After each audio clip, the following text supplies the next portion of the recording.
Well, I mean, at least we finally got a museum curator we can actually trust.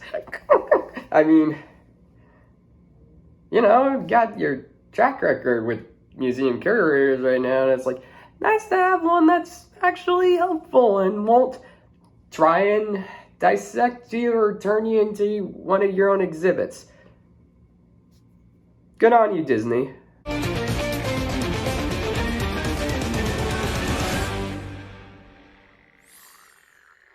How is everyone doing today, guys? My name's T Codes, and we're back with some more Amphibia. But before we talk about that, let's address I guess the room itself. Like, you really can't say the elephant in the room because, all right, I don't know where I was gonna go with that, but this is just one of the study lounges on my dorm, and my roommate, he has a bit of a cough, and I decided, oh, you know what, I'm just gonna let him rest, give him some peace and quiet, not have me in the room across from him just talking about this 2 episodes of Amphibia. But yeah, so yeah, speaking of the 2 episodes of Amphibia, these 2 episodes have you get your information, people. For those who watched the last 2 episodes and were just like, well, that was a bunch of nothing, and it's like, hey, it's not always nothing. It's not always nothing. I mean, it doesn't too much advance the plot, but it's like there's still stuff that is in there that is heartwarming, sentimental, all of that stuff. But this one and then the next episode definitely has those key moments within the journey where it's like, okay, we're pushing things along because we're getting closer and closer to the end. We're not there yet. We're not even halfway through the final season, but we're getting a quarter of the way in. We're almost done with the first quarter of this final season. So it's like, let's push things along. And so in this episode, Fight at the Museum, okay, first off, I really, really wish they somehow got Ben Stiller into this. They didn't, but it would have been amazing if they did, because Night in the Museum movies, if you love them, I mean, like me, I love them because, I mean, in terms of stories, they're not the greatest stories, but just the idea of like having an entire museum of exhibits come to life and just cause havoc, that is just amazing, and I love those.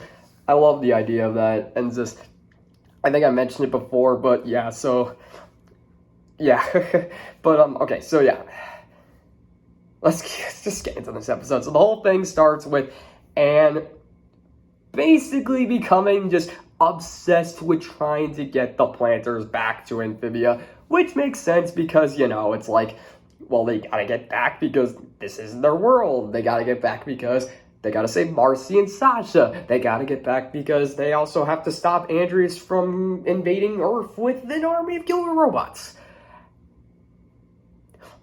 Of course, you can't really mention that last part because Anne wants to keep things kind of cool for her parents. Although I think the Plantars are buying into it too much because they don't seem too worried about getting home.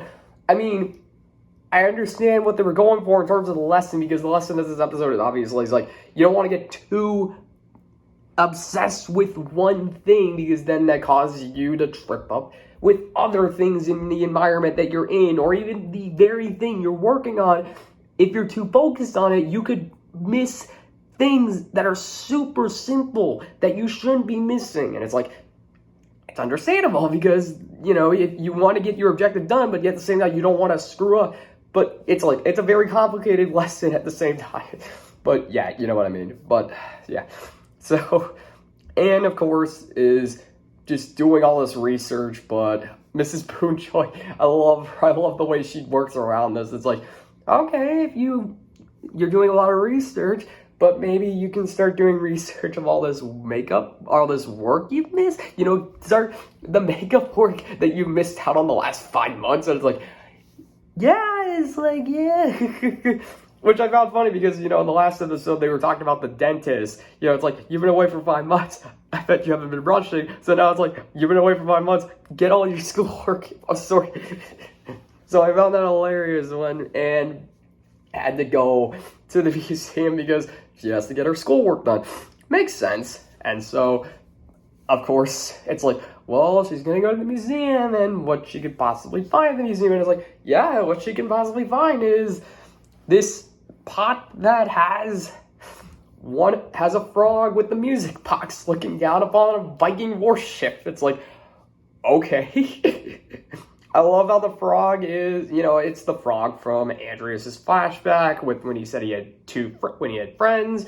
So it's the pink frog who, as most people theorize, stole the box, and myself included. I thought they were the ones that stole the box. So this obviously must have been their entry into the human world, into the world, because it's like, well, this happened 1,000 years ago, which is when Andreas said the box was stolen. This gotta be at like 29. This could be 2000. So this is obviously the one, like 1019, 1020, 1021. I forget when Matt Braley said exactly the world Amphibia took place in terms of our time. So it's obviously the Viking Ages. So I love how they see that, and it's like, okay, this is a cool clue. What do we got to do? And so they run into the curator, who is Dr. Jan, and this is an interesting curator because, I'm going off only 2 of the curators that I've seen in Disney shows as of late, and that's the curator from the Wax Museum in season 2 of Amphibia, which was obviously Coracle Stan, and then the other one being the curator from Owl House, Yesterday's Lie. And it's like,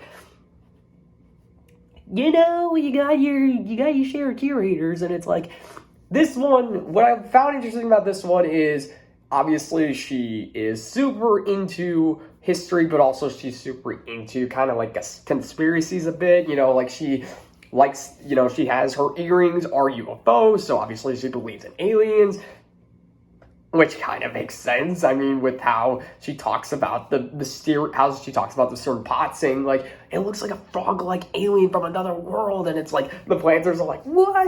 Like a frog-like aliens? And speaking of conspiracies, I love how there's a bit where they're looking at like a hologram of the globe, and Pop-Pop's like, wait, you guys think your world is round? Granted,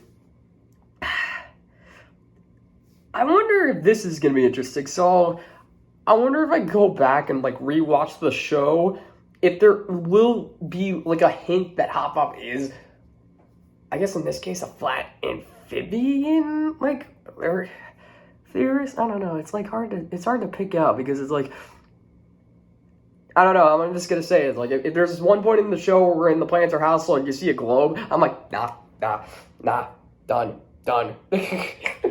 That would be so funny, but obviously not. So, but okay. So the Plantars obviously are like, this curator can help us, but Anne being a bit untrustworthy, at the same time a bit still a little bit insomniac right at the moment. I was like, nope, we don't need the curator. So what we're gonna do instead is we're gonna bust in and steal this pot. That came out so freaking wrong. Oh, that came out so freaking wrong. Okay. Basically, okay, so yeah, they're gonna go in and steal this relic. I'm gonna just call it a relic, because if I keep saying pot, it's gonna come off as a really wrong thing.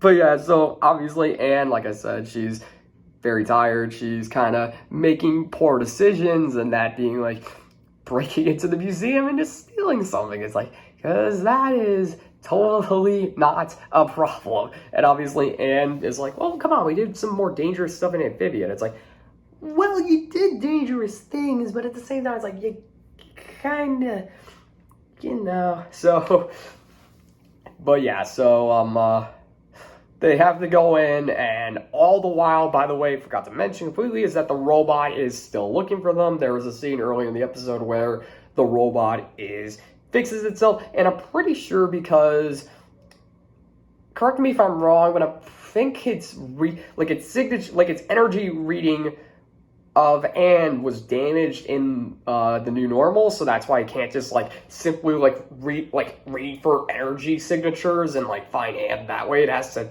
improvise, and in this case, it improvises by hacking into a satellite and looking through all the cameras and just waiting until it sees an image of Sprig and Polly or Hop Pop, and it's like, nice little improvisation by the robots. And of course, it eventually works because when they're in the museum, Sprig is taking down the cameras, and the robot's able to spot Sprig in one of the cameras before he can take it out. So it's like, museum, there's my objective, gotta go kill.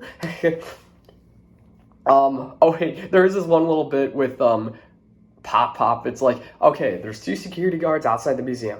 We gotta distract them somehow. Pop Pop. He comes out dressed as a cat, and I swear, this has to be a joke about the movie Cats somehow. It's gotta be a joke about cats, because come on. But also, I think they said miraculous in there. I'm not entirely sure if that's what they said, but if it is that a miraculous Ladybug and Cat Noir joke or something? I mean, correct me if I'm wrong, I don't know, but alright, sorry about that. I noticed that the glare on the camera was kind of causing a bit of a problem, so let's get back into this. So what was I talking about? Yeah, the cats and stuff with Pop Pop. Funny distraction, but basically, yeah. So Plantars, they sneak into the museum, they take out the cameras, they got to get to the relic, they get the relic. Everything seems to be nice and dandy and all easy, but even Anne being like, okay, wait, this is too easy, something's gotta happen. Cue robot jumping through the glass ceiling and just breaking in and just being like, time to kill. Like, it has the weird robot laugh from Frovo, and I was like, oh, that's disturbing as all heck. But yeah, so it attacks, and the family obviously has to deal with it again. And there's a few clever moments with it, you know, like the robot. There's this one moment where the robot throws a punch, but then it gets caught, and then it's one of those beheading things from, I forget what it's called, because honestly, I don't want to know the term of the thing that you could use to behead people at freaking beheadings. You know, this is French Revolution stuff. But Hop Pop uses it to chop off one of its arms. They continue fighting, and they even drop like an entire skeleton of some sea creature. Don't know what it was exactly, but they keep battling with it. You know, Anne even like picks up a sword and tries to fight it, but to no avail. But then, luckily for the Plantars, they get bailed out in multiple ways, and that being, when the robot seems like it's going to get Anne, all of a sudden, Dr. Jan and then the 2 security guards, they come in and they see the robot, and the robot sees them, and it's like, cannot be seen, lets go of Anne and takes off, and it's like, okay, so the robot has been discovered, what's going to happen? Dr. Jan, however, it seems like, what's going to happen? Dr. Jan just covers the whole thing up for Anne and the Plantars. She tells the 2 guards that this whole thing was like part of a live action demonstration, and that they were just rehearsing, and as everything's fine, they can go. So it's like, then Dr. Jan turns to Anne and the Plantars, and I found this interesting. Like, I was like waiting for her to be like very caring, just being like, so you guys, wow, aliens are real, huh? I was like waiting for that. I was like waiting for her to be like, I know I always sounded like, but no, she's like, oh, aliens are real. I'm so excited. You gotta tell me everything. You gotta tell me everything. So I like how she is very super hyper. So it's like, it's one of those personalities where it's like, you don't get the full on. I mean, you can see she does care, but she doesn't have that moment of her being like, just being like very calm and collective and just giving Anne like a lesson. Like, she does give her a lesson, but it's like the way she delivers it is still in her own way, which is a nice little spin on it, because it's like, most of the time when you see people giving a lesson, they give it in a very serious or very calm, collected manner, which makes sense, because it's like, well, you don't want people to be too distracted by your message, but at the same time, it's like, well, you do want to express it in your own way at the same time, because it's like, you gotta give your own example of it. So when she's giving Anne the lesson of being like too obsessive about that one thing, she's doing it in a very, hyper manner. She's very she's very talkative. She's just explaining it with like how she accidentally destroyed, I think she said it was a pterodactyl head, and it's like, oh yeah, you don't want to be doing that either. But yeah, so basically the whole thing is Dr. Jan agrees to work on the relic and see what it is, see how to decipher it if there's anything, and even suggests, well, use blacklight. It's like, she obviously watched Gravity Falls, use blacklight. So yeah, but yeah, basically, yeah, Dr. Jan is like, all right, I'll work on this relic, see what it is, and then I'll let you know what I find. It's like, all right, cool, great, done deal. But she's like, you get some sleep, get some sleep. It's like, all right, Anne's like, I'll get some sleep. So yeah, yeah, that's pretty much it. So, it's a fun episode. I'm glad the thing is like, when you have 2 straight episodes where it doesn't really feel too serialized, I'm saying that in the most air quote way possible, because like, you need those episodes where you have one where Anne is with Sprig. You obviously need that with Sprig, like feeling like they need to be part of the family.